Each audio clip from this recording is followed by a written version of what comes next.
I think we do have a lot of control because we're proposing something, quite a lot of original research work, which has a very pertinent kind of to the problems that people are facing. So basically, it is a good way well, basically, if people are not interested, they will not turn up the workshop. And then if what we're talking about are not interested, people will not get back in touch with us again. So it's very much depend on the content. So this is basically where our strength is. So that's why we like to give a workshop.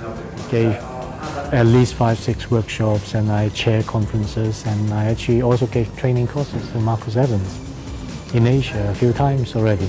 Yeah, so yes, I did basically for the same reason. We get to meet different people and also discuss the problems that they're facing.